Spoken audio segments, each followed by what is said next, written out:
Ready? I'd like to call to order the Superintendent's Information Committee meeting for March 2nd. We'll start with Pledge of Allegiance. Allegiance to the flag of the United States of America and to the republic for which it stands, one nation, under God, indivisible, with liberty and justice for all. Mr. Leggett, can you take roll call, please? Yes, Mr. President.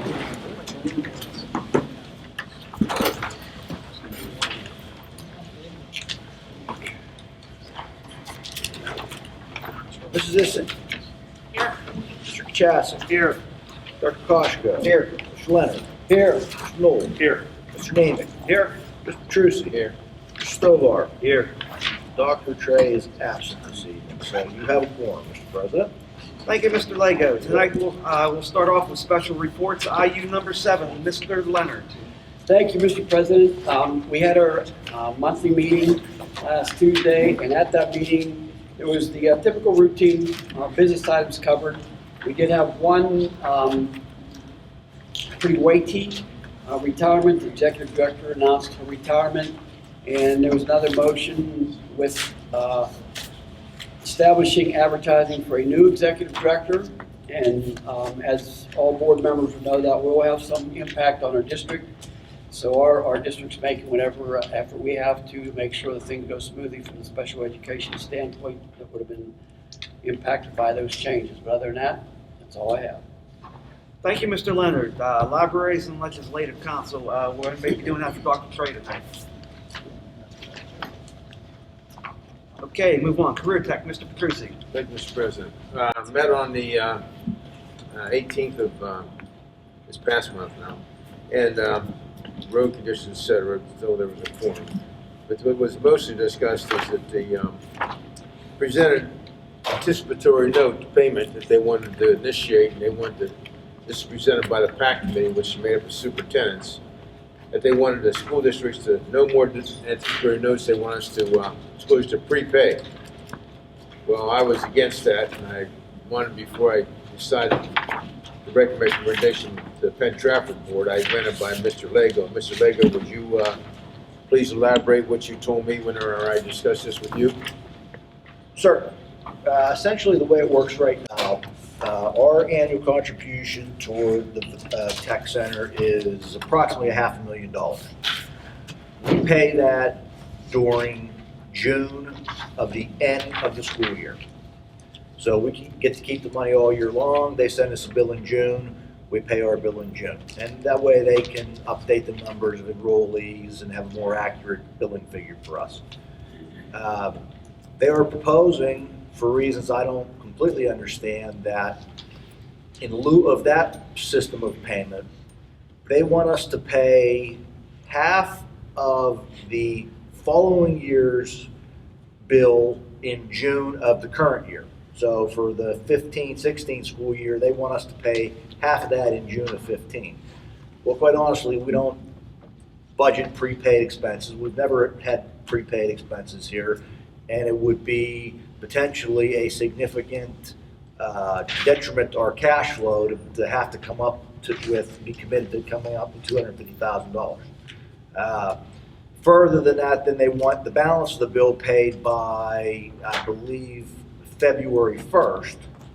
So where we used to pay the entire bill in June of the end of the year, now they want the entire payment done by February, just barely halfway into the year. Just for the sake of the argument, I think our cost of interest of the tax anticipation note, which the Votech Center has been using for many, many years, our contribution toward that is $4,000. If we take our $500,000 that we owe them, invest it through the course of the year at 1%, which even in today's market is not that difficult to do, we would make $5,000. So, not that $1,000 is making or breaking us, but the whole transformation of making an upfront payment, what we've always done at the end of the year, to me, doesn't make any sense, and I would recommend that Penn Trafford reject that proposal. Okay, it goes on the old adage I was taught when I first got on the school board. You always make your big payments at the very end. This way you can make a little extra money by investing that cash flow that you do have. So this was not proposed by the building administration, it was not proposed by the board, it was by the PAC committee, which is made up of superintendents of the 9 school districts that Central Botech does service.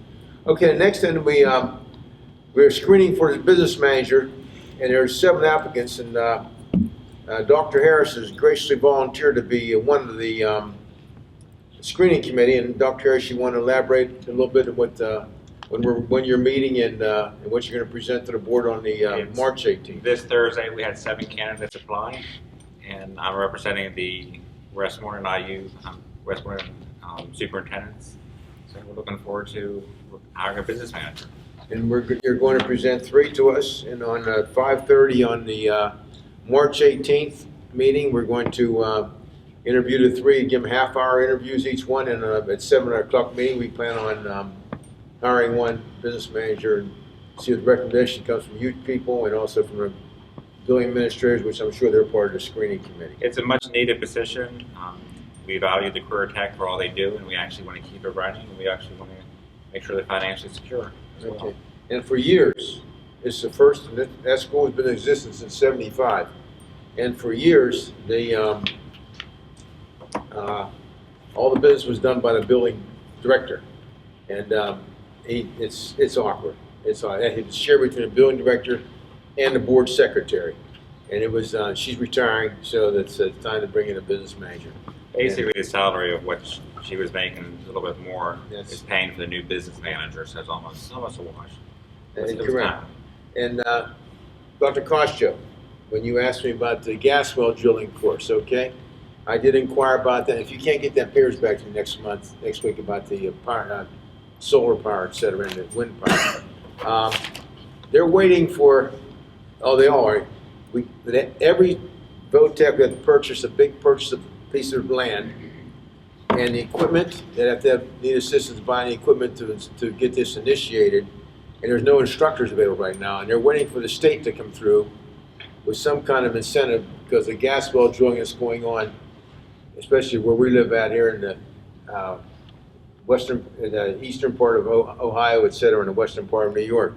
And of course, now the gas prices are going back down again now, so there's some interest fading again now. It's just going back and forth.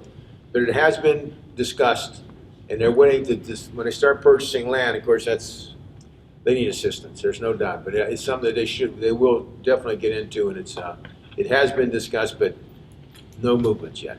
No movement. Okay, and last, the cosmetology will be done in, I hope, by the end of April for sure. I heard that same thing in February. I've heard the same thing now it's April. And the punch-out list for a $6 million project should also be done by the end of April. And that's, well, we're going to find that out when it's our turn here, come towards the end of the punch list. And as far as the Goody report, because there were so many 2-hour delays, all we had, unfortunately, was a salad bar and some cookies. So I can't give you anything elaborate. I'm sorry. Okay, our next meeting is the 18th, and I'll give you the information. We decided to hire a business manager on our meeting on April 1st. That's all I have, Mr. President. Thank you, Mr. Petrucci. Recreation Boards, Penn Township. We did have our meeting. Actually, it was a very good meeting. We welcomed a new member. The gentleman's name is Stan Ridge to the team. A couple big items that we talked about. One in particular is there is 57 acres off of Brush Creek Road and Blyberg Road. Am I saying that correct? That the township owns. And a lot of discussion at the meeting with regards to repurposing that property. Right now, there's, I believe, 2 gas wells on it. Does that sound about right, Phil? Yes. And repurposing it into a township bike, sort of off trail type bike course for folks to use. Currently, right now, there's probably some quad activity down there. There's some other things. But the property was donated, I don't know how many years ago. Dallas, do you know? More than 15, JMLG. Yeah. And a lot of interest from a rec board perspective to redevelop that property into something that the township can use. Right now, it's just sort of remains just a bunch of trees. So they're going to look into, with the local folks that are working on the bike trails around the area, to see what the cost may be, see if they can be covered by bringing in a logging outfit that might selectively log on there. It's a lot of work on that property, which I think long-term will benefit the township. So we're, as a rec board, pretty excited about the opportunity. we'll obviously have to go past the commissioners before it becomes, but at least we're doing the due diligence from a rec board perspective to pass it on. And the other thing we talked about is in the summer, this past year, we tried to hire somebody part-time to sort of manage the recreation program at the facilities across the township. Thought we probably got a late notice on getting that information out. So we're going to do it again and put it in a few more different publications, hoping to get 2 people to sort of oversee the programs. And a lot of it's rentals of pavilions, scheduling the fields, different things that would work. So we're looking for, and I know it's not quite part-time though. Is that what we're calling it, Phil, part-time? How many hours a week are we offering for each? Do we split or individual? Yeah, if we get 2, they would split them. And then the last item that we spent some time talking about is we have a lot of programs in the township for kids of school age. There was some discussion about starting a 3 to 5-year-old program over at the library at the municipal fields to see whether or not there was interest from a budget perspective also. From a staffing perspective, to try to start something for those kids a couple days a week over the summer to coincide with our program that we have right now. And the last thing we spent a little bit of time talking about is the Shelley Proskin building to sort of honor her over the municipal fields. That we're putting up a sign on Field 3. So if you're familiar with that park at all, it's one of the nicer fields on there that traditionally right now softball uses. And I believe our high school team practices down there at times. May have JV or such playing on it. And then we talked a little bit about what we might be able to do, look at from a revenue generating, addressing some of the other fields with similar signage and without making the park look a little bit too commercialized. So just good discussion. But we've got a couple committees that are following up on some of those things. So that'll be all, Mr. President. Thanks. Thank you, Dr. Koshko. Trafford Borough, Mr. Crucy. Thank you, Mr. President.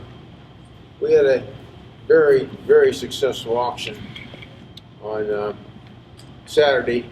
It's like a blend of quite a few things. We was blessed with the combination of school district big equipment that is outdated and well past its prime, but they were still interested in it. With the also the food service committee with old big pots and pans that no one was interested in, but they never used for quite a long time. They drew a lot of interest. And Morning Glory again come through big time. And the proceeds all together worked out very well, as Mr. Leonard and Dr. Harris, who were there, can attest to. And I'll just give you a little story about Dr. Harris. The first time he came, and there was a. Oh, did you bring it? You didn't bring a certificate. Didn't have the certificate there, but I bought your. Okay, all right. I'll pass them on too. And we everybody that signed out rather, we give first I introduced everybody who's been with us for 25 years from charter members. Some other ones that just joined recently. We had a nice little ceremony before, and we give 4 certificates out to people who we thought, mostly I thought, because that without them, the auction would never go on. The first one was our auctioneer, Carlisle Lloyd, who's been giving us advice all along. He's been with us, and I'll tell you how dedicated. He's a retired reverend, lived in Lower Green. Now I bought a home out here side of Penn Township. He's a retired reverend, and he used to do 48 auctions a year, and now he's down to 1. He still does our auction, and he's been treated us. All he ever charged us enough to cover his expenses. He always made sure we made money, and he was great. The second one we took care of is Morning Glory, where my wife works. She has a great, it's a woman's accessory store in Murraysville at the Franklin Plaza. Many Vera Bradley items, Brighton items, big interest from many people, many women who come there and make a huge purchases. The third one we recognized was the school district. Without the school district's big participation, allowing us to store stuff down there, the dumpster, the labor, I know we get rid of a lot of items that would cost them to get rid of. but the school district has been very, very, very cooperative. I say that repeatedly, and it's very sincere and very truthful also. Now, the last one, believe it or not, is, and he was there sitting, it was the Penn Trafford News. They give us great write-ups every year, always very consistent. And whenever I mentioned his name, Chip Boring, he had a tassel cap on, and he panicked as soon because he realized I was mentioning his name. He tried to, just remind me of old high school days and college days. You try to comb your hair with the palm of your hand, you know, you're painting it down like that. He had everybody laughing at him and buckling over. And his mother's over there, I hope she don't yell at me again like she did a few years ago when she used to tell me, put down my son to buy stuff. You know, not only does he give us big coverage, he also is a big buyer. He always makes sure that he treats us well, and he comes to our meetings. He's supportive, and the parking meters I told you about, the singles and the doubles, they both almost, we got rid of 8 of them because of Craig Tuchek, his wife Deb works for Mr. Bracco as a secretary. Got rid of 8 of them, and he took the locks out of them, and they went between $65 and $75. And I thought the doubles would bring a little more, but we have 9 more again to get for next year. Didn't sell one TV set. Didn't get any. They try to give me a couple. I always turn them down. Unless it's flat screen, you're wasting your time. It just doesn't work. And also the mementos that we handed out. No, I think I have enough here now for everybody. And now, It's the board members. yeah, just the board members and also Mr. Lego too. Yeah. Did you start off by saying this is the 25th year of the 20, I'm sorry, silver anniversary. missed that. I did say that. Yeah, this was. I sorry. did say, wait. Easy come, easy go. Well, real quick, I'll just give this to you. You see, this is a little lighted, we gave this to her, and they're silver for the silver anniversary, and we hand these out to everybody as a, now, give one to Mr. Leonard. I don't know why he didn't pick one. There's a whole basket there when he signed out, and he walked right by him. Okay, I think I've got everybody that's been so helpful. Mr. Higley, I hope you picked one up. Did you pick one up? I got one on Saturday. Okay, thank you. Okay, now anybody else? I'll give Mr. Dr. Trey his next week. And I should get a couple more. Okay, now here's the proceeds, since I'm dragging this out probably a little too long. The auction totals. The food, we got $557. Donation is $350. 50/50, $225. The auction proceeds, which is this is after the 10% taken out by Carlisle Lloyd, Reverend Lloyd, was $9,761. Our grand total was $10,893. It was $2,500 higher than our previous record of $8,200. So it was very, very successful. Everything worked out perfect. When I kept on, and I'm sitting beside her, so I'm pushing the items, I'm watching her register. She kept on giving me numbers, and I couldn't believe it. $10,893 for Trafford Recreation Playgrounds and BY Park. That's all, Mr. President. Before you, I wanted to tell you guys, the board, you don't want your business, it's a nice event. No, thank you. I pay an annual event now. He comes down there, and he's in there. I bring my little grandkids, Yeah. some of my kids. and It's we enjoy it. definitely family oriented. It's all kind of toys, and it's Mr. Nemi come in down there. He made a donation. He came on down and exercise machine, and it was it's nice. And I'll tell you, some of the ladies there they're fantastic. They just love it, and they work their hard. It's really nice. You're giving all the accolades, but you're the one that makes it happen. If it wasn't for you, none of that would happen. Well- That's $10,000 for the Trafford community, that you work hard for that every year. I mean, it starts, like you said, in February, you're collecting all that junk in your garage and sending it down to the pit, and it's treasures. It's a long, One man long junk and one man's process. treasures, that's right. And it's not, we don't call it, we call it Nick's auction. No. Mark your calendar. It's a Nick's Trafford. auction. It's a Trafford Recreation auction. My calendar is Nick's auction.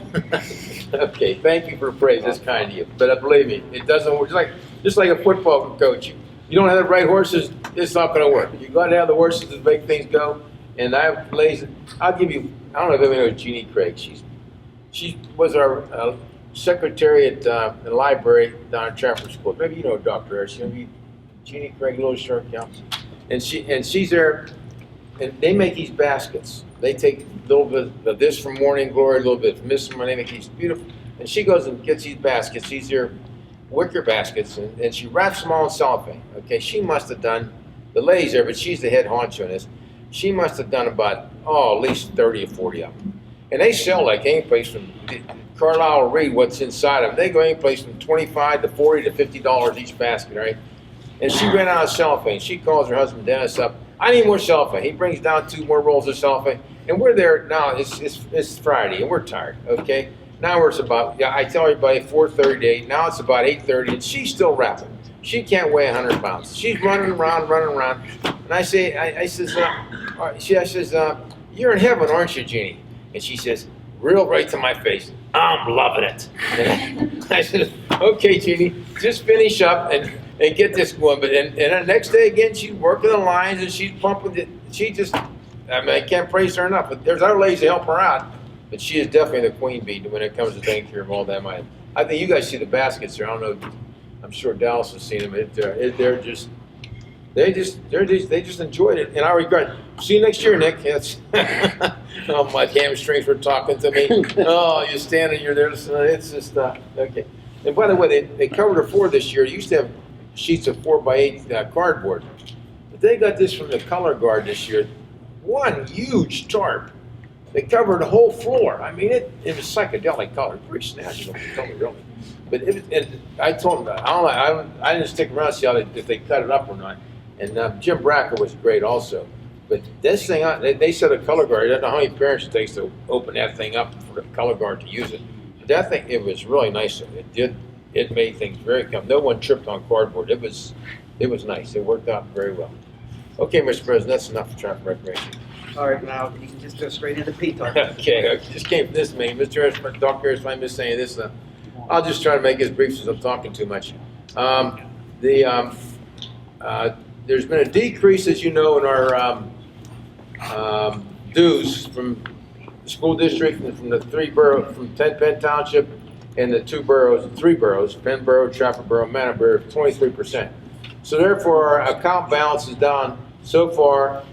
This time last year it was 101,000, but now it's 66,000. We're still way in the black, but it's down 35,000 last year. This is because the biggest reason because of the decrease in the dues of the money coming in. The winter sports spring program still, it's booming. It's 762 people signed up. That's 100 more than last year. There's still a high interest, and Linda is pushing very hard. She's working great, and she pushed all the programs. The Chile Golf Cup is coming up, the 28th, I believe. 28th of March. And also then the April 10th is the, I take my wife this, is the beer tasting festival. And this year it's going to be at Rivertown Courthouse. In Export. And they have a bonfire. It's must be $50 a person, but all kind of great.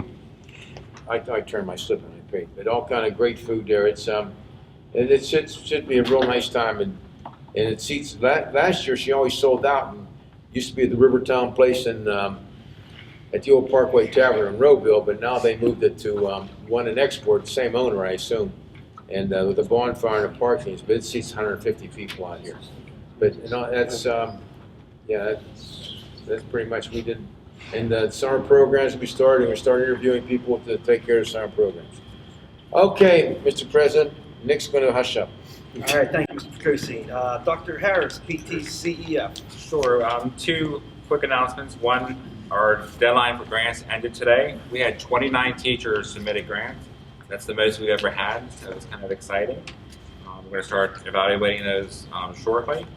And just recently, this past week, the students at the coffee shop, the high school's life skills class, donated $1,000 to our foundation. So that was nice extra funds to good, and it might give us 1 or 2 more grants. So I was very happy to see the teachers working hard and writing the grants, and I'm looking for free money.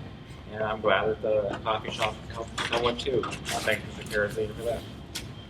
That's all I have. Thank you, Dr. Harris. Prior to tonight's meeting, we held an executive session where we discussed confidential student matters, personnel matters concerning retirements, personnel matters concerning hires and creating Act 93 compensation plan, personnel matters concerning coaching staffs, and we received information regarding presentations at this evening's meeting, life skills program at Clearview and the impact on district students, and regarding construction updates. Now, Dr. Harris, information, please. Thank you. I'm going to start off with the construction update, and I'm going to have Scott Inglace, our administrator in charge, introduce his presenter. Okay, I have Dave Parker. Dave, can you come on up? Dave is from Macera Construction Management Services. He will give our update for the project for this month. I will tell you the project is going very smoothly, and we're pleased with the progress. We're ahead in some areas, and if we had some better weather, we'd even be further ahead of the game out there where the annex is going up. We did put some steel in place there. The deck was done, but I think things are going very well, and Dave has been on board for the last couple of weeks trying to tie up some loose ends, and he's going to review some of the progress and the change orders that we have to date. So, Dave, I'll turn it over to you. All right. Thank you. As far as overall update, as Scott said, we are ahead of schedule in most areas. The new restrooms near the auditorium, the demo is complete, and systems rough-ins are ongoing. Area B, first floor, today we turned over the social studies area and completed the punch list. Area B, second floor, biology, the demo is complete, and the mechanical, electrical, and plumbing systems rough-in is ongoing there. The nurses area, flooring and casework's complete, and ceramic tile and plumbing trim at the restrooms is going to follow shortly. Library area, new walls and exposed steel are painted. That's ahead of schedule. The annex, first floor steel, as Scott mentioned, the framing and deck is complete. Masonry will be restarting, obviously, as we get a little bit of warmer temperatures here. Should I just move through the remainder of the report? Okay, so Macero's brought the following 7 items, change order items to the board for approval. Change order PCO 30R for low bar is fire rated doors and frames, $19,600.37. This includes changing from 45-minute fire rated door frames to 90-minute rated doors to align with the existing fire door ratings per the building code. Item number 2, PCO 31 for low bar, reuse existing hollow metal door frames. This is for a credit of $7,385.20. It's a credit for reusing those existing hollow metal door frames that are in good condition. New doors will still be provided at those locations per the drawings and specifications. Item number 3 is PCO 32R for low bar electrical door hardware. That amount is $17,634.54. That includes an upgrade to a more robust access control hardware system. Item number 4 is PCO number 44 for low bar pyrite at the annex. The amount for that one is $9,707.70 and includes a lean concrete encasement of a pyrite vein that was discovered during excavation at the annex. The next item is for Whitby Mechanical, MC number 3, and that is to replace degraded insulation. The value is $5,355 even. That includes a cost to remove and replace hydronic piping insulation that was existing and previously damaged by condensation and mold. The next item is electrical for Biter, numbers 1 and 2. That's existing to remain equipment power. This is a minor. The value of that one is $584 and includes minor modifications to power to account for minor differences in power requirements of existing to remain equipment. And the last item is number 8 for Biter, also electrical, which is to change USB outlets to regular. And that includes, the value of that one is a credit of $1,224 even. And that includes a credit to delete the combination power USB outlets and replace with regular outlets. And the total value of the change orders on this list for this month is $44,272.41. We're going to recommend to approve these this month so that some of the construction, we can move forward with it so there's no holdups. If everybody's in agreement, I think we're going to entertain a motion. Well, at this time, prior to voting, we would like to open up this to the public if anybody has any questions or comments concerning these change orders we're voting on. since this wasn't discussed prior. If anybody would like to discuss this, just speak up. Okay, Mr. Kachasik, could you make a motion? Thank you, Mr. President. Move to approve change order request totaling $44,272.41 per the construction manager's report dated 3/2/15 as presented. Second. Question being called for. This will be a roll call vote. All in favor of the motion, say aye. Aye. All opposed? Motion carried. That's all I have, Mr. President. Thank you, Dave.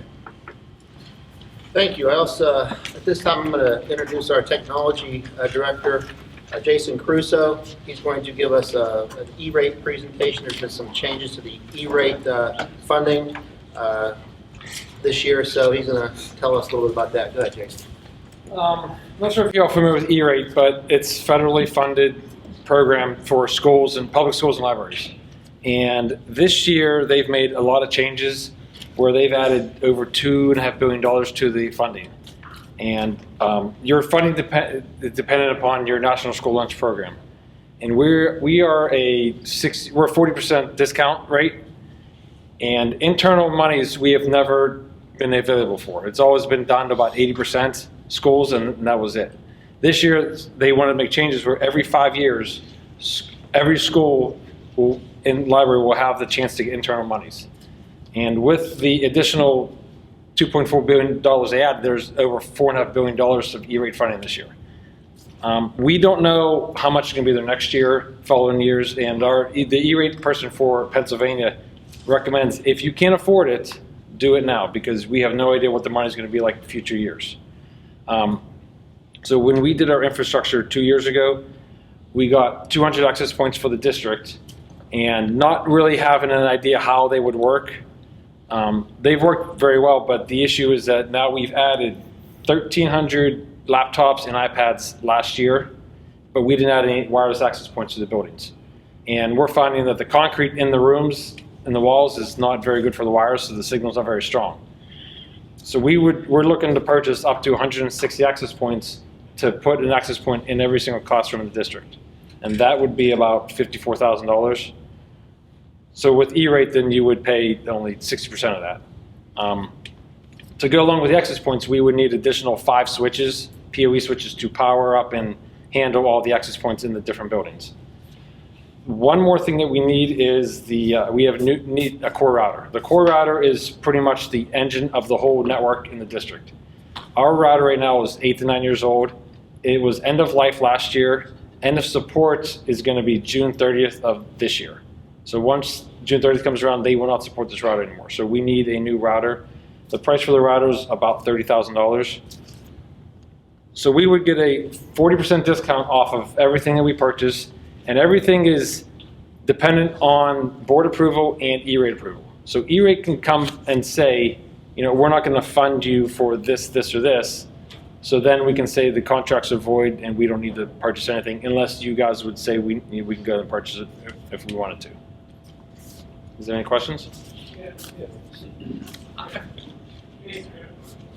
So if we don't get funds from the federal government, would you still recommend these changes? If we could afford it, I would. The wireless that we have right now, the access points, when we purchased them 2 years ago, they're not out of date, but they've upgraded to new faster wireless. They're 750 megabit throughput. The ones we have now are 350. And the company we deal with, Interisys, they know how much money is coming in E-rate. So they know these changes are going through. So they've actually lowered their prices. So the prices for these wireless access points are actually, it's $300 per access point. When we purchased them 2 years ago, they were $400 a piece. So they're upgraded, they're faster, and they're actually cheaper. And then they actually lowered the price because they know all this money's out there and the schools have the ability to purchase these things. The router, without a doubt, we need to get a new router. We have to. The switches, you need them for the access points. Brett, this would be covered under, Well, we would, we had one-time expenses. we'll budget in One-time expenses. for for the next year, 15, 16. Whether it's Right. E-rate or the full amount. The router, we're absolutely gonna, These will come out of the technology budget. correct. The So router no will- additional monies would be for needed. sure. They'll be needed next year during the budget With process. the amount of technology our teachers use, our students use each day, we have no choice. Any improvement, we always have to stay ahead of the game. I mean, I can't say that we have enough excess money in the technology budget to assume it through the regular portion of the budgeting process. We'll have to add it for next year. Or make a request to add it, correct? We'll make a request to add it. Always a request. All right. Everything's a request. Brett, if we had money left over in contingency from this capital improvement project here, is that money that's left, would it be able to be used for I'll let, infrastructure upgrade? I will let our experts who are up next on the agenda address what kind of items we can use those bond proceeds for. I don't know if technology qualifies. They can answer better than I can. To help you out on that, Scott, because I used to ask the same question in our last one. And they always said it has to be for capital improvements. That's what I was always told. It had to do something to do with structure. It cannot be for educational thing. It has to be capital improvements. And I don't know if that's changed or not, but that's what it used to be. I can see that Mr. Brewer's over there chomping at the bit to answer this question, so. What is the total? Chris, you wanna? The total Yeah. pre-E-rate, it's about 115,000. 115. Which they'll pick up 40% of it, you said? Correct. And my understanding is you need board approval for this before you can apply for the E-rate. Yeah, so there's a lot of steps we need to take. We had to fill out a Form 470 for what we're requesting. Then we had to, if it's over 19,000, then you have to do an RFP, which we did.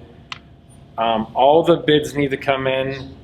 The Form 471 is the next form where you're requesting the money. That needs to be filled out by March 26th. So everything needs to be, we need to have contracts signed and say, contract signed saying pending board approval and E-rate approval, then we are going to purchase this equipment. That needs to be done by March 26th at the very latest. Dallas?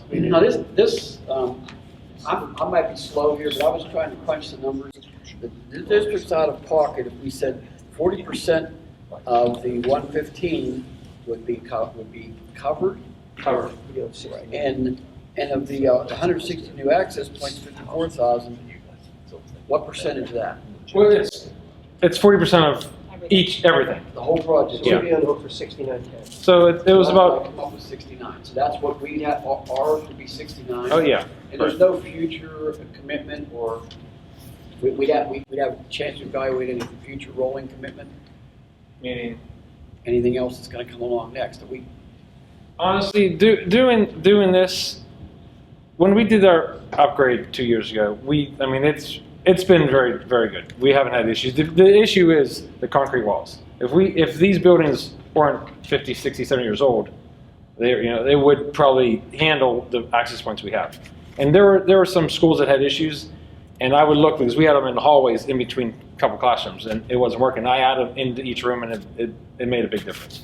But having an access point in every classroom, going forward, we're going to be fine. I'm certainly not debating the need, it sounds like the need, the request is yeah. sound. I was trying to. The only thing is, 4 or 5. Technology's on a rolling cycle. So 4 or 5 years, you may need to upgrade or want to upgrade the access points. And technically, if we wanted to, we could sell back the ones we have and upgrade them to the newer ones. But we don't see that there's a need to do that right now. Basically, I guess the question was that if you need a motion at some point in time soon to get the application started, that's all. You need it this month.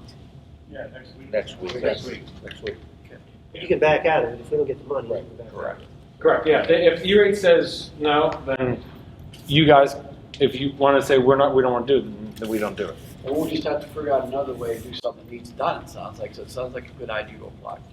To me, it's for the discount that we're getting to no-brainers. We've never had this opportunity before, and we don't know when it's going to come again. We don't know if they're going to have money next year to open it up to all schools.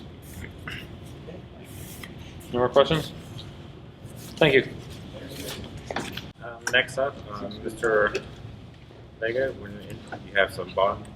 Okay, so with us tonight are our bond professionals. As you know, we've been borrowing money at a pace so that we stayed under the bank qualified rules, which gave us a little bit better interest rates, knowing that we could borrow money over time.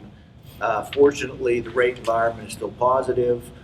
We are at the point where we should probably consider doing our last piece of the borrowing. And we have two options essentially, unless these guys correct me here in a minute. We can either borrow what's projected to be needed just to finish the project, or we can stick with borrowing the $32 million, which had been our original plan as our target number. I think for a lot of reasons, the interest rate environment, some of the other capital needs that we have, and these gentlemen can tell us a little bit more about what kind of things you can do with that. But I think the bond resolutions, as we've written them, have given us flexibility to do capital improvements outside of the scope of this high school project. And we would recommend that for this final borrowing piece, we would do the same thing. I mean, we all know that we have roofing needs. We know we have some major sewage upgrades that have to be done here at the high school over and above the project.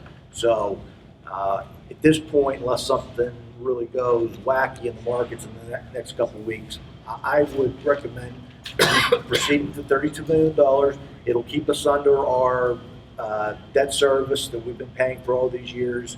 And with that, I turn it over to Chris Brewer and Tony Massetti to give us an update where we're at and what our next steps need to be. Good evening, everybody. Pass. Block of these at each spot.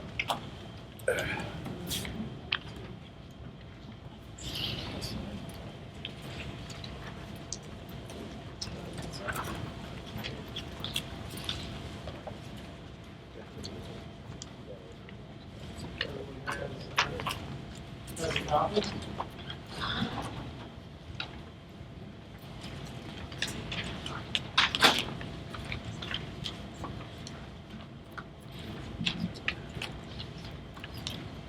Everyone has a copy in front of them. And just to expand on what Brett mentioned there about the interest rate environment remaining favorable, it's not so much a shock as it is the level at where it's at. Everyone pretty much expected as we headed into 2015, all the speak was somewhere in the spring, mid part of the year is when the Federal Reserve, they would start looking to inch interest rates back up. Depending on where the economy was, depending on where the global economy was, and a key driver, actually two key drivers, the unemployment rate and the inflation rate. And what we've seen is that the unemployment rate took a little longer than anticipated to start to tick down. The inflation rate has very surprisingly remained below 2%, and 2% has been kind of a key number for the Fed. And then what we really noticed was from a geopolitical standpoint, a lot of turbulence, and from the geographic economy standpoint, the German economy has not performed and been a bellwether like they had anticipated. The Chinese economy has not really sparked to life on the eastern part of the globe to the point where they had hoped. And lo and behold, the U.S. economy is still the driver on a total world basis and especially in a geopolitical basis. And what we've seen is a great demand for investment in the United States because we've kind of been a front runner compared to the other economies, even though our economy still isn't quite at the RPMs that everyone had hoped. So what has that done? That has kept the interest rates in the United States down, both for the United States Treasury and taxable debt, as well as U.S. municipal debt, tax-exempt debt. And if you flip to page 3, and I'll kind of go briefly over these, and we'll get to the meat of this at the end about what it actually means to the district. But just so you get a quick snapshot of where the absolute level of rates remain. The chart on the left-hand side shows the comparison of the taxable proxy, the U.S. 10-year, and the tax-exempt proxy, which is called MMD, Municipal Market Data. And you see that on the right side of that graph, rates are still sloping downward, which has everybody in that mode of, I guess the Fed really isn't ready to do anything just yet. Even though they've come out and kind of reiterated, we're going to be very methodical about it, but we initially targeted kind of April, May, June. Now it's looking more like June, July, possibly even July, August. And they came out last week, Janet Yellen, and even said, we know we're not going to do anything with rates over the next 2 meetings, which basically you eliminated March. That puts April and May as no movement in interest rates from the Fed standpoint. So that really kind of keys into the mid-year, maybe early summers, to when they would really start to bring the interest rate environment and the world of cheap money back into reality, if you will. On the right-hand side is that MMD tax-exempt curve, which is what the district's borrowings are based off of. Every tax-exempt issuance in the United States is based off of this curve as a spread based on your underlying credit.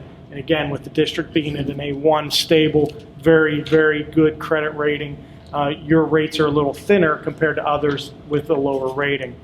And the thing to point out on this chart is the green line with the diamond markings across the line. That's where that MMD curve sits today. If you look at the purple line with X's through it, that's actually where rates dipped to the second week of January, which was a surprise to everybody. That only lasted about the better part of 10 days or so, and it started to creep back up, mainly on a very solid non-farm payroll number that came out of the Fed statistics, which was about 30,000 higher than what the projected number was, and that caused the rates to jump way back off that low. The orange line is where we were 3 months ago. And a key comparative point here is the blue line. And you can see that's where we were exactly 1 year ago.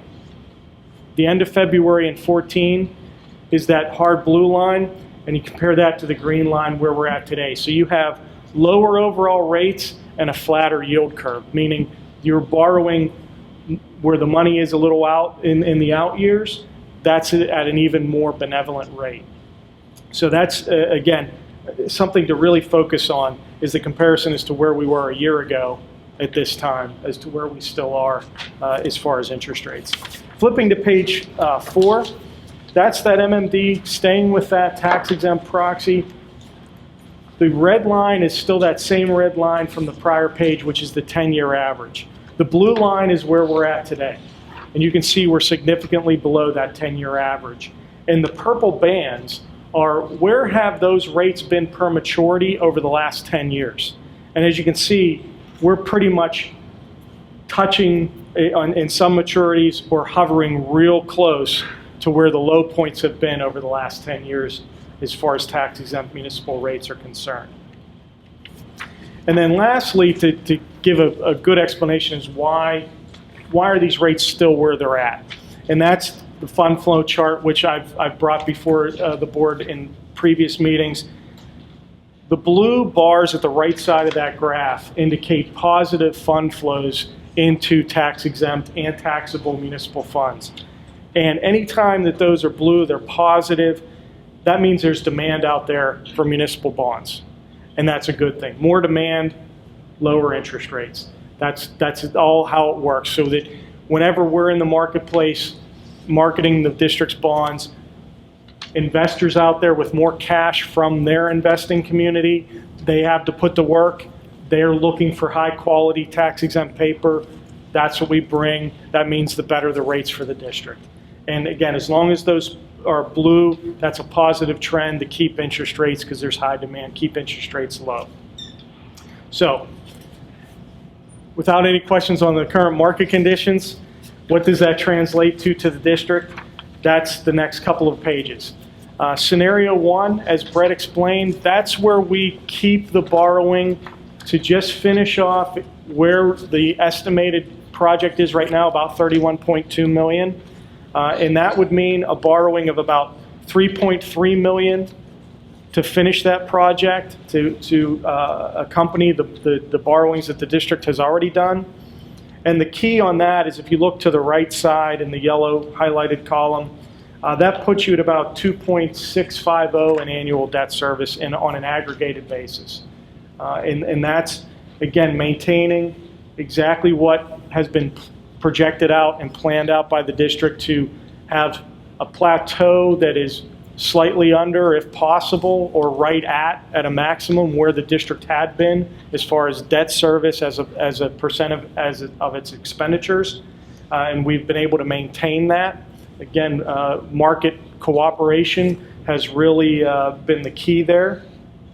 And then have a plateau for approximately 10 years and then start to drop the debt service with the idea that there will be future needs for buildings, for capital projects, what have you. We need to make sure there's room in the future to accommodate that, and that's what the structure has done. And if you look at page 8, you'll see that that's exactly what we've projected out. And because of where rates are, you have the ability to maintain that.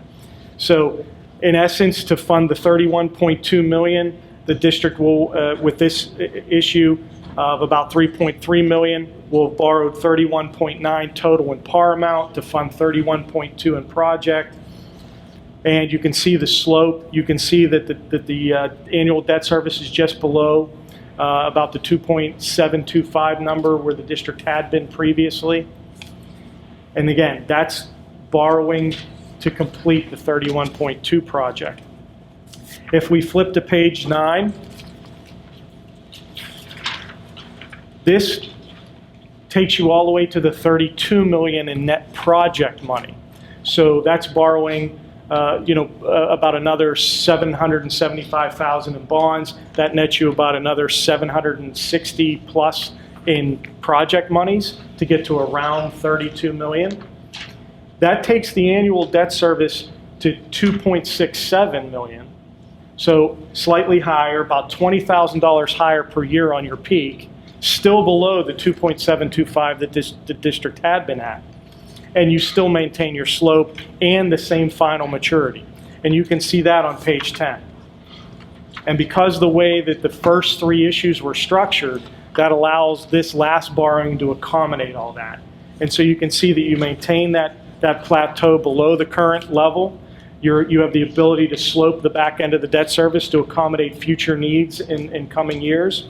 And here you would borrow up to $32 million flat for project needs.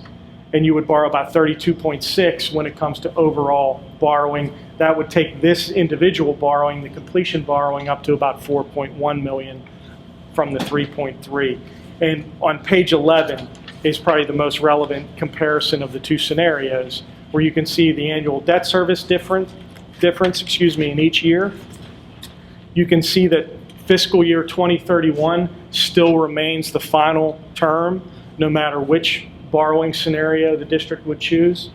And on the right-hand side, it shows that, again, what you would be borrowing is about another $775,000 in principal amount to net you about $761,000 in extra project monies. So with that said, I will open it up to any questions. Well, is it technology? This money, what's left over, if we go to $32 million and there's money left over, can we use it for technology, or is that outside the realm of what is the definition of capital? That's where I'll bring in bond counsel Chris Brewer. I think you use it for technology. I don't think it's a real problem. The law hasn't changed. It says that you need to amortize your debt over the period of time of the useful life of whatever it is you're financing. And with technology, that gets to be a little bit interesting because the issue of obsolescence comes into play. The equipment probably would still work. You just will find it's not being supported or whatever, just as the discussion is presented to you. But in this context, from what I've seen, we can also do something else. We can weight all these costs. You've got total debt that's going to run 16 years.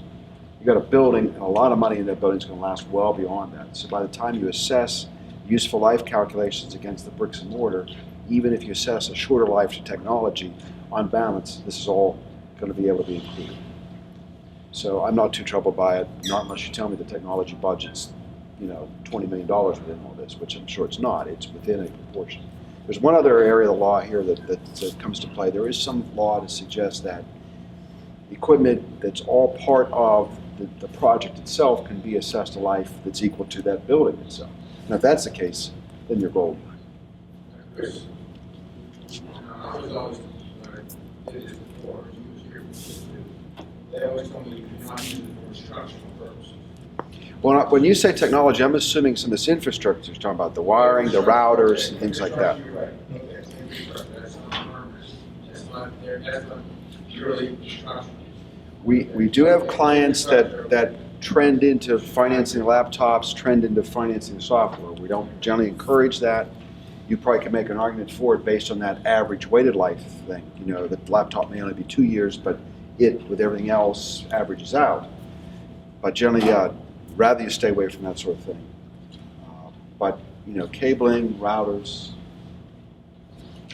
I think that's fine. One other thing that I'll just interject very quickly is for consideration, the dollar levels that we heard this evening for the technology project, I don't think would have any type of significant impact net, but if this was not an original component of Axis Architecture's reimbursable filings, you could, if need be, you could carve this small piece out of the financing from a PDE standpoint and not have it affect any potential reimbursement received by the district. But again, the number seems pretty insignificant when it comes to the overall project, that I don't really think it's going to round down your reimbursement by any great shake. So it's just something you want to think about, that may or may not be something that could be includable from PDE's standpoint from the original filings of the project. But again, it could be carved out not to harm that, or it could be included and PDE would just blend down, but the blend down would not be, I'm not even sure it would be noticeable at that dollar level on the whole project. Yeah. I think, if I'm not mistaken, the way that we've done these resolutions is if we have a roof that needs replaced at a different building, we're still okay. It's under the umbrella of the original bond resolution, and we wouldn't need any sort of special exemption to be able to do I that. don't have those resolutions with me, but we've done that. That's my recollection. We can sure go with this one. Okay. So that if there is surplus, you need to move it to another, so there's something you can. There is so much significant dollars in the real bricks and mortar here that I think it carries you with these other diminished expenditures. Anything else for these? I would say that most likely what our next move would be is we would put a motion together like we have done the last 3 issues that basically gives these guys the authorization to move when the market is right, when they see it's time to do the deal,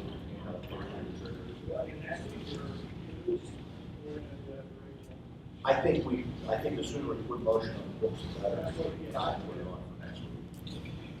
Okay, that raises a question for me.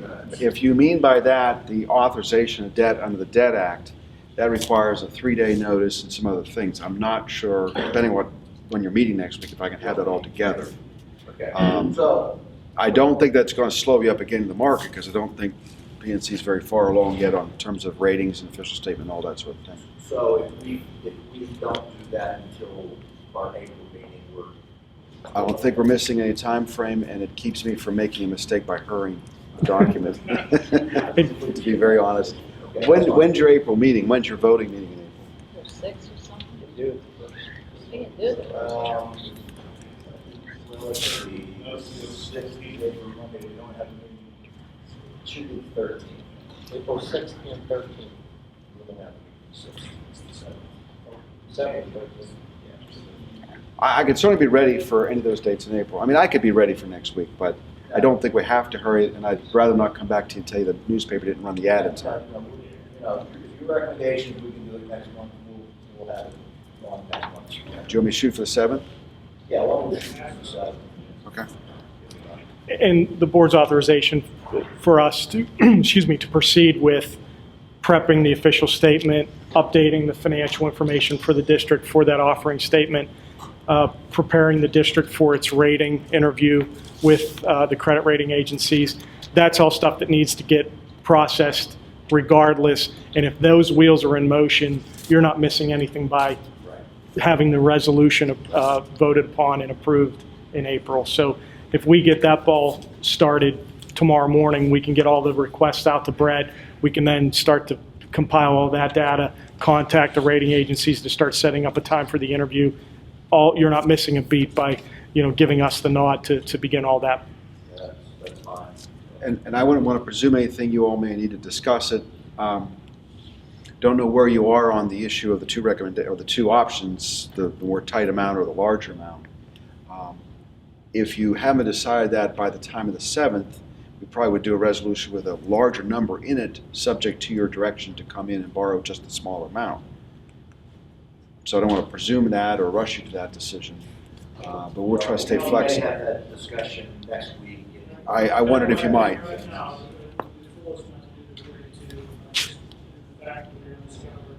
Cost that we just came up in the last 60 days regarding the solution to issues with that. So I hate to come back to the public and explain that they want to come back and borrow more money. We had the opportunity to do it now. So that's right. I'm okay with it. Well, if you're able to discuss that some tonight and or next week, that helps us. Then we can have from you that direction. So by April 7th, we've got the number that works for you. Yeah, I think we can have that discussion by the end of next week's meeting. What you got. Okay, that would be great. Yes. Also at a low interest rate. Right, Well, that's a beautiful. that's historically low. Right, that's the beauty of doing it now, is we're in a great place, and we need the money. It's cheap right now, so let's take advantage of that. Well, and not to pat Tony on the back, although he's glad when I do so. If you look at the timing of your borrowings over time here, you've played it pretty well. We didn't hit the lowest point every single time. On average, you were in very good markets, and the markets have hung with you throughout all this.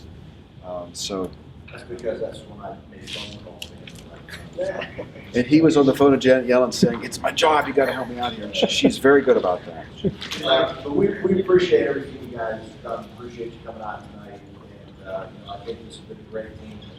I personally appreciate all the effort you guys to do on our behalf. Well, it's a cooperative team all the way around. It's a team the whole way.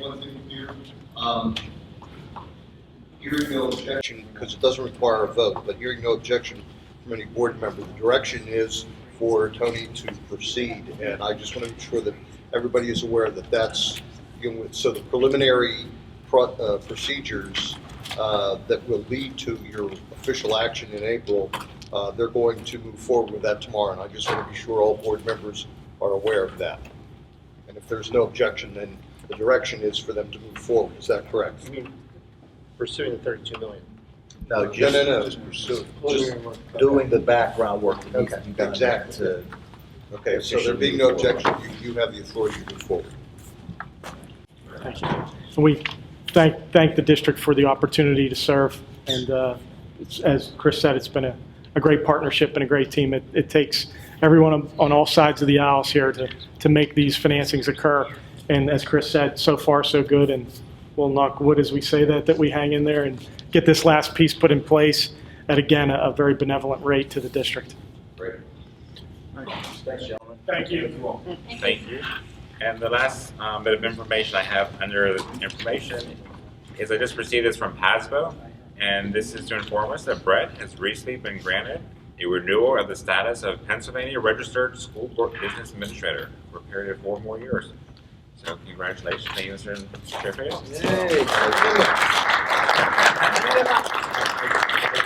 I couldn't do without the support of the board and giving me the opportunity to continue to pursue my professional registration and be involved with things. So thank you very much. Appreciate all you do there, Brett. And that's all I have for information. Next week, under athletics and extracurricular, we're going to ask you to accept a resignation, employee personnel, approve a volunteer coach. Under budget and finance, we're going to ask you to approve expenditures for the high school renovation project according to schedule. We won't have anything reported for buildings, grounds, and safety, employee relations, negotiations, transportation, and food service. Under personnel and curriculum, we're going to ask you to approve substitute teachers, support personnel, accept retirement resignations, approve a field trip, approve conference requests, issue professional contracts, designate makeup days, accept resignations, employ personnel, approve FMLA leave extension. Under policy, public relations, legislative. How many days are gonna make up? We have two. And over the Easter, Holy Thursday and Monday. Holy Thursday and Easter Monday. Let's see. Or the Thursday and There you the Monday. For that, this is different. Policy, public relations, legislative title II. Accept and file information committee meeting minutes on February 2nd, 2015. Approve student assistant program agreement for 2015-2016. Approve special education plan for July 1st, 2015 to June 30th, 2018. Adopt a resolution authorizing additional electronic signatures, and final approve of revised board policies. Under taxes, insurance, expenses, to exonerate tax collectors for any unpaid taxes turned over to the county. And I'll turn it back to Mr. Nemec. One other thing. Am I right in saying that our first April meeting is on Tuesday, it's not on Monday? It's not on Easter Monday? We are now making. But we're having school, so you can have it. You have to advertise. You have to advertise, that's right. How much notice, Mike? Do we have enough notice to change yeah. to Monday? Well, yeah, as long as you give at least 24-hour, you would, because you've got 24-hour notice for a special meeting. If you were to reschedule the meeting, you would have to do that at least 24 hours before moving and having that meeting.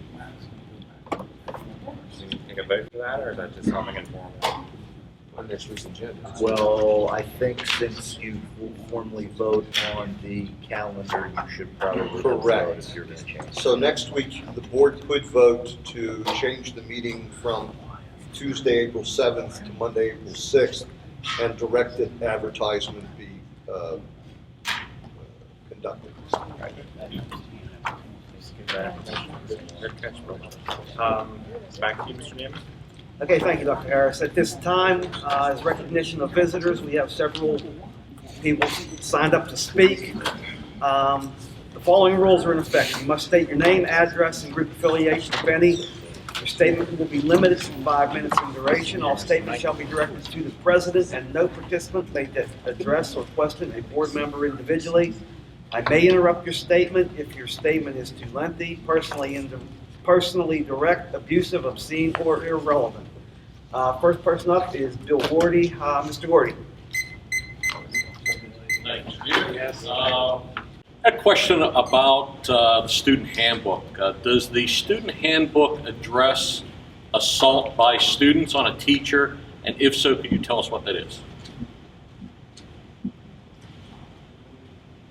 Students on teacher. Well, any kind of criminal act is addressed in the handbook, so if that's a criminal act, then it would be enforced, yes. Yes, it's in there. Say if I was to throw a shoe at you, would I be in trouble? And strike you with an object? Throw a shoe at the teacher, you would be in trouble, yes. Be in trouble, okay. Is that standardized throughout the board or throughout the school district or not? First of all, the board can't discuss specific issues, and I understand that.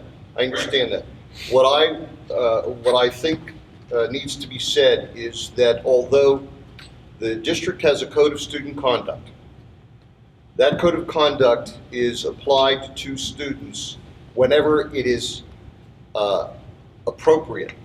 There are instances whenever children, because of disabilities or other reasons, may not be subject to the same types of code of conduct as a non-disabled child. And that's because of federal law, it's because of state law. It's also because there are times whenever a child who is disabled may or may not have acted because it's a manifestation of that child's disability. And federal law mandates that if it is a manifestation of the disability, there is to be no discipline, there is to be no deprivation of a child's educational program. Having said that in general terms, this board really cannot get into any specifics relative to something that is common knowledge, okay? So I hope that that answers your question. There is a code of student conduct. If a non-disabled child were to throw a shoe at a teacher, there would be discipline. That's all that we can really say. Right. Okay. So there is, I want to say, so there is two distinct ways of interpreting that. Is that what we're saying? No, there's one way to interpret the code of conduct. There may be different ways to apply that code of conduct to a child depending on the circumstances of that child. That's what I'm saying. Okay. Okay. Would let me flip it around. Would a teacher that was being assaulted have the ability to defend themselves?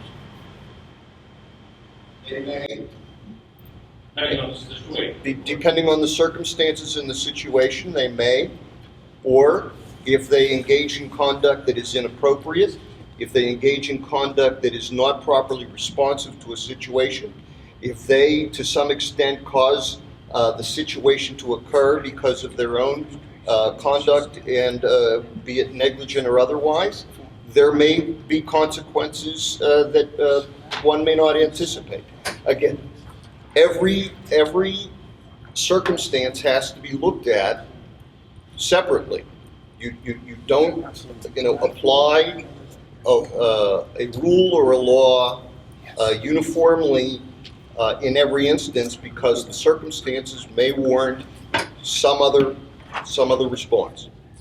So again, that's the best that I can explain it to you in general terms, and the answer is, in some instances, yes, in other instances, no. Okay. 1 minute. All right, second visitor, Mark Concelli.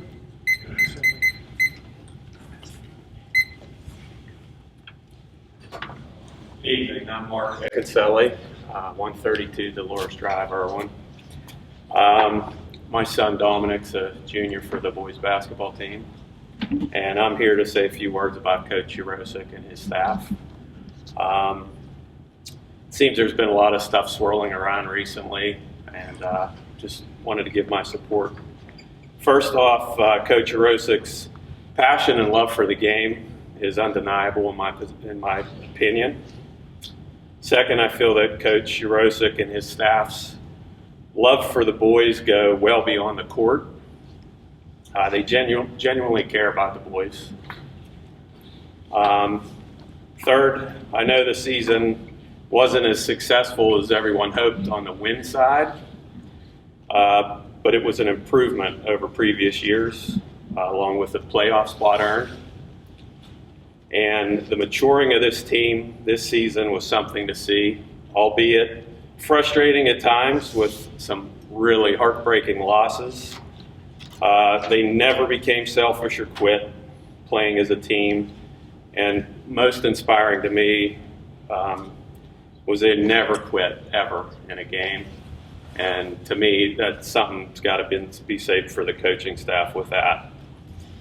And I feel if anyone truly watched this team throughout the season and didn't see improvement collectively as a team, I'd like to know what they were watching.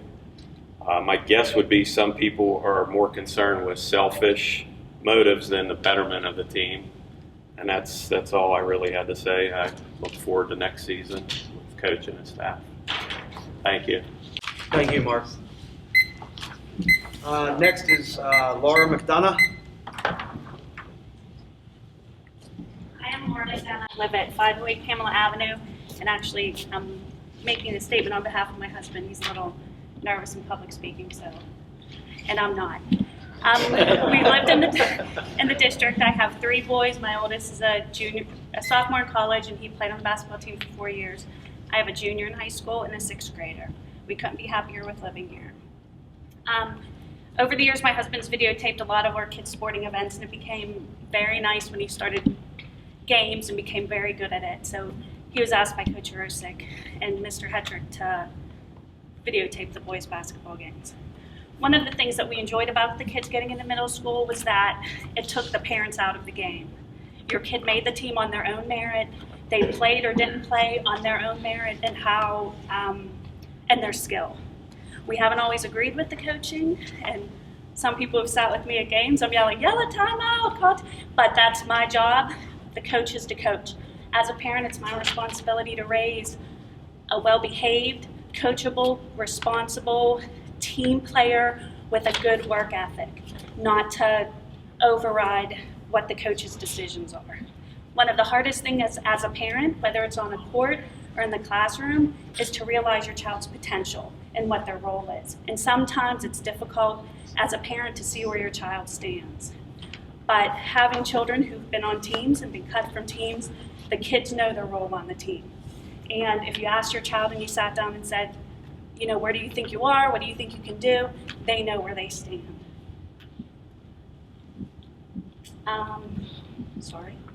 And that's something we teach our kids in regular life. That in your job, in your career, in your schooling, that you have to put your effort in. And then if you have a problem, it's your responsibility to go to the teacher, go to the coach.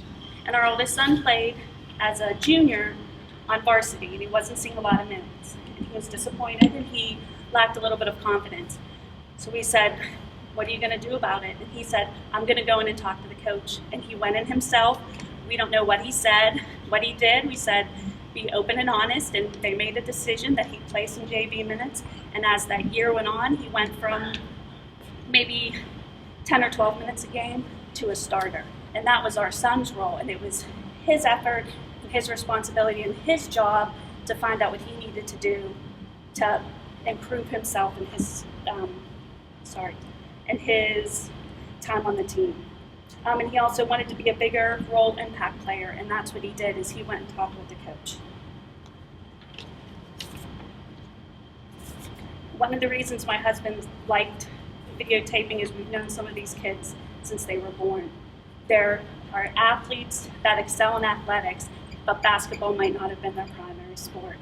The records didn't reflect how well they did, and as Mark said, it was disappointing. Some of those games were so close you hope you could win. They had a very strong work ethic, and the team work contributed to their success. And we also agree that Coach Rosick and his staff treat all the boys very well, and they care about the kids, and it's just been our experience that has been very positive. And again, we can't wait to see what next year is, because this is an underclassmen team, so we hope that they can make it even farther than they did this year. Thank you. Thank you, Laura. And last is Mark Wazalowski.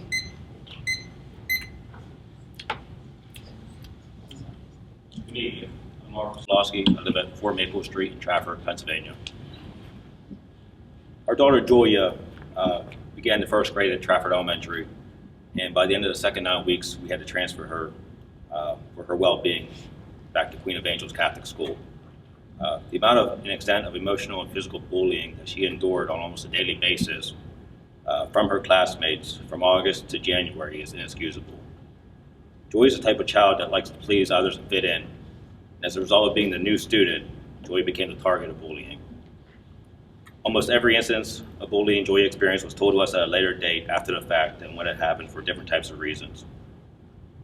We decided after leaving Trafford to have Joy see a psychiatrist to deal with the abuse that she suffered. The first act of bullying that Joya mentioned to us was, for the first 6 weeks of school, she was having her locker slammed shut by another girl, saying the time was up, and sometimes getting her fingers slammed in her locker. Joya thought it was her own fault for being too slow, getting her folder out of her backpack. What's amazing to us is that this was happening for 6 weeks, and not once to our knowledge did a teacher notice anything. Numerous other acts happened as well, such as a child intentionally hitting Joya with a lunchbox on the way to the cafeteria, Joya having to sit by herself at lunch, another child grabbing her bag of chips and smashing them because she didn't like the smell of Joya's Cool Ranch Doritos, which is one of her favorite snacks, and since then has not touched them. So we believe that something maybe more traumatic happened at that moment. Kids not allowing Joya to play with them at recess, and when Joya would try to tell the teacher about something that the other kids did to her, the other kids would lie to the teacher about what had happened. The worst incident, though, was when a boy called Joya over to his desk only to spit in her face. Joya was courageous enough to inform the teacher, but the teacher told Joya that she thought she could handle this one on her own. We do not agree that a child, especially one of Joya's age, should be left to handle any incident of bullying on their own, and it's a school responsibility to act. Since leaving Trafford Elementary, Joya has told us about other bullying instances that had happened that, to the best of our knowledge, were never seen or questioned by any teacher or school official at the time. Joya told us one day that the kids at Queen of Angels don't make fun of me at lunch for wiggling, which is her nervous habit, like they did at Trafford. She told us that the kids were mocking her so badly one day that the entire table would shake. Then at a recent eye doctor visit, Joya told us about one day at lunch that one of the other students came over to her when she was cleaning her glasses and pulled her glasses down to the edge of her nose because she was making fun of her because she looked like an old woman at the time. Joya raised her hand to tell a teacher about that incident, and the girl pulled Joya's hand down and proceeded to walk back to her desk, back to her seat at lunchtime. What we cannot believe, though, is a teacher never came over to see why Joya had her hand raised or why the other girl had pulled her hand down. We contacted the guidance counselor a couple days before Christmas break, and she said that she would try to help Joya become friends with the other girls in class by setting up lunch dates with her in the office. During the first week back at school in January, we set up a date to meet with the principal and Joya's teacher to discuss all of our concerns. We felt that all the incidents our daughter Joya had to endure were never taken seriously by her teacher when we had called, which allowed the bullying to escalate. The plan of action that the principal had was to let the guidance counselor set up the lunch dates to try to help Joya become friends with the other girls in her class. And then during the lunch date, the guidance counselor essentially made Joya telltale on the girls that she wanted to become friends with in front of the guidance counselor. On January 8th, we decided after hearing about how the lunch date went with the guidance counselor that no matter what happens at Trafford Elementary, the children involved were not going to modify their behavior, and Joya's life would continue to be detrimental to her well-being. We were amazed that we were never contacted by the principal or any school administrator after we transferred Joya to Queen of Angels. We would have thought the principal would have been concerned because he was not able to execute his plan for Joya and would have liked to talk with us one-on-one about the entire situation to determine where the breakdown occurred and to inquire about Joya. The only reason Joya began attending Trafford Elementary instead of Queen of Angels is because we could not afford to send her to a private school. We are a sole-income family, as our 3 younger children have health issues that require their mother not to work to be able to attend to their medical needs. The amount of therapies and doctor's appointments that my wife has to take the children to is a full-time job. We are concerned for the future schooling with Joya's younger siblings, also because we feel that the Penn Trafford school system, after all these incidents, is not a safe environment. Joya is a very sensitive child who deserved better, and all she got was ignored. We are hopeful that the situation can and will be addressed, as every child is entitled to a safe learning environment and not the one that Joya was subjected to in Trafford. And I do have a letter that I'd like to be able to present to you guys so you could read it on your own, make copies of.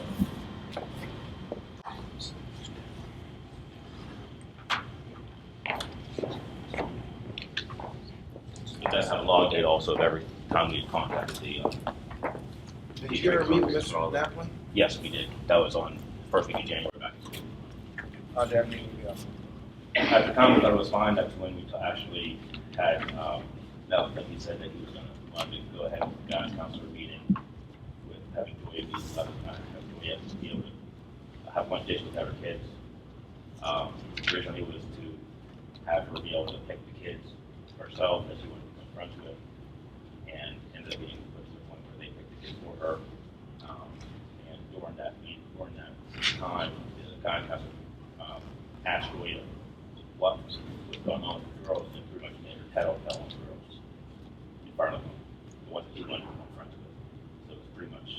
Guidance counselor did that, you're saying? Yes, it was pretty much what this is. Thank you. What grade did you go around? She was in first grade.